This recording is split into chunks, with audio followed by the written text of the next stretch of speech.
Hello guys, meron tayo dito ang isang TV na S na low power ang kanyang problem. So ito guys ang ating gawin guys. No power siya. So uh,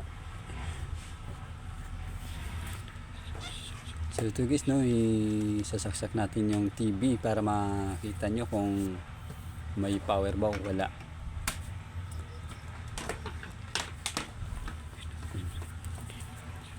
So ito guys, no, umilaw ng ating green indicator light ang ating adapter. Meron siyang green na light. So wala pa rin power ang ating TV. Wala tayong may nakita na red indicator light. Nasaksak na natin yan. So pihitin pa natin yung kanyang power button kung pupula bang kanyang red indicator light. Sure, hindi pa rin. Wala talaga siyang power. Pero ang kanyang adapter guys, no, meron siyang green indicator light. Umiilaw naman. Yun guys ang ating gagawin guys. Hahanapin natin yung sira, kung adapter ba ang yung sira o TV. So waiting lang tayo guys, no. So ito pala guys yung kanyang adapter guys, is ang kanyang model. So waiting lang tayo guys. Mukhang blurred yung ating nakuha sa ating cellphone. So ito guys, meron tayong output guys na 12 volts. So yung 12 volts ang ating kukunin kung meron ba tayong 12 volts dito na papunta sa ating TV. So ayun po guys ang ating hahanapin kung meron bang 12 volts. Test natin guys sa ating tester.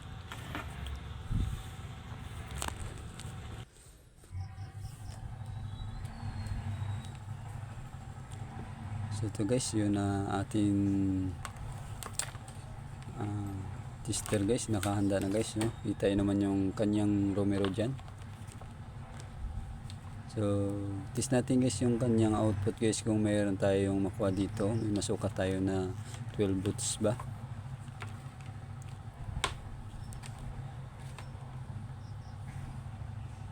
So itong ating 12 volts guys, yung hahanapin natin kung meron bang 12 volts ang kanyang output papuntang yan sa ng TV. So saksak lang natin guys. So ito guys, umilaw ng kanyang green indicator light. Kita nyo guys, yun, umilaw na. So susukat na tayo guys ng kanyang 12 volts kung meron ba. So ito guys, so wala tayo guys no masukat na 12 volts guys. Wala talagang 12 volts guys na lumabas sa ating tester. So panigurado guys, no, yung kanyang adapter yung sira papuntang TV sa ating output. So wala tayo guys problema sa ating TV. Ay nakita natin dito ay inuna natin check yung kanyang output ng ating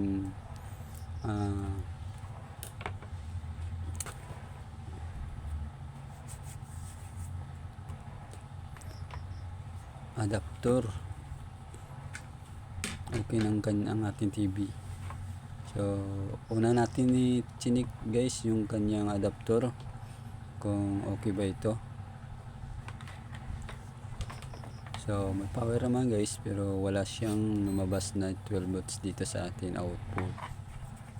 So bubuksan natin ito guys, titingnan natin yung loob kung bakit ba sira ang ating 12 volts.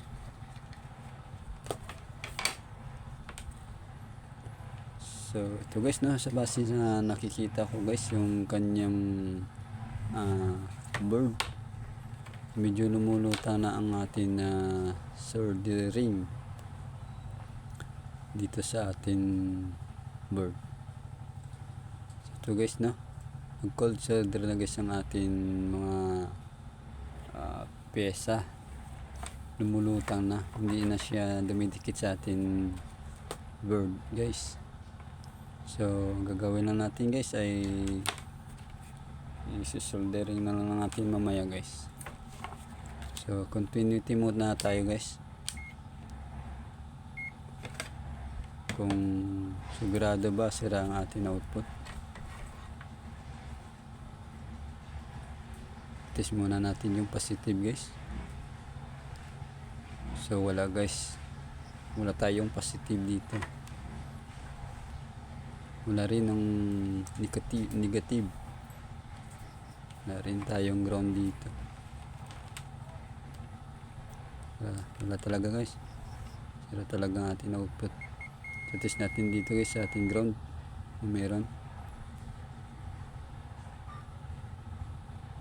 Continuity tayo guys, test.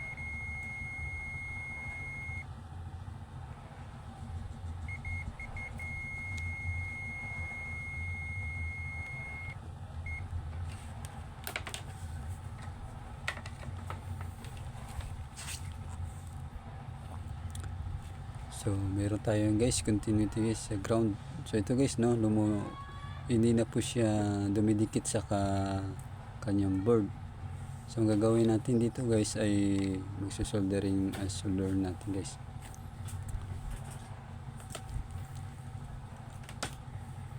Susoldahin natin guys bawat isa ng paa ng ating pyesa. So waiting lang tayo guys, hindi natin na handang ating pangsulda. Painitin muna natin. So ito guys na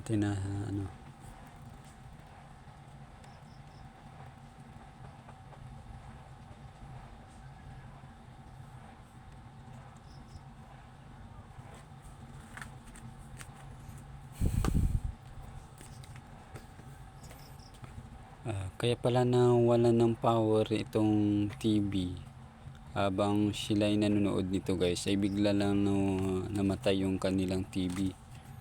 Dahil yung guys sa sobrang tagal na ginagamit nila na hindi na namalayan yung ating kanyang adapter. So lumulutang na guys ang kanyang mga pyesa, hindi na po siya dumidikit.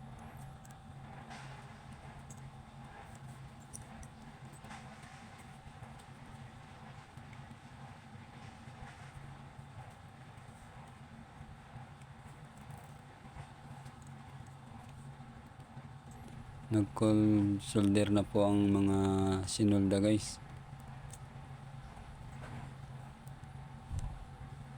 So ulitin lang natin guys ang kanyang sinolda dito sa ating mga pyesa dahil hindi na po siya na dumidikit, hindi na po siya kumakapit bawat isa ng paa ng ating pyesa. So waiting lang tayo guys dito.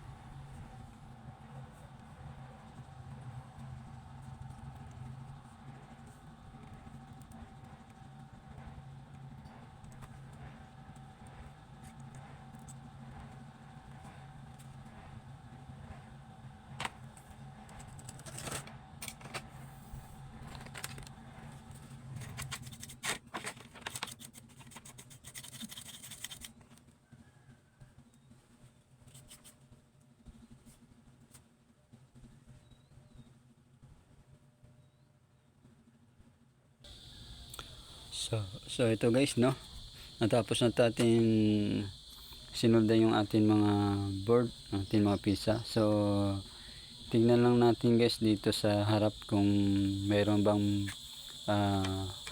lumulubo na kapasitor o kaya mga pyesa na iba na may sumasabog na iba dyan. Kung sumabog ng mga pyesa o kaya may lumubo na kapasitor. So base sa nakikita ko guys ay okay naman lahat guys. Wala naman tayo ditong problema sa kanyang mainboard, sa ating power supply. So okay naman guys.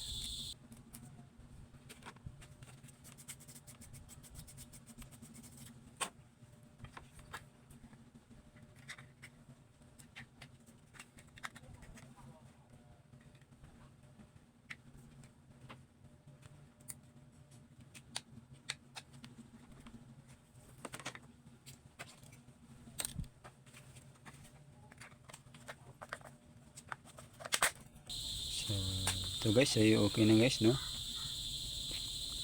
Ilagay lang natin yung ating plug. Titest lang natin muna kung meron na tayong 12 volts dito na makukuha, dahil naayos na natin yung adapter nito.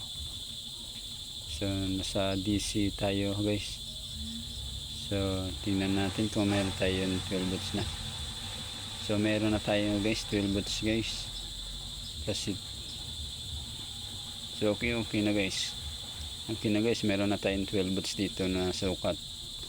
So tingnan nyo guys, kita nyo ba guys, no, meron tayong 12 volts na nasukat dito guys. Panigurado guys ay okay na itong ginawa natin, ay aandar na to yung TV ng ating customer.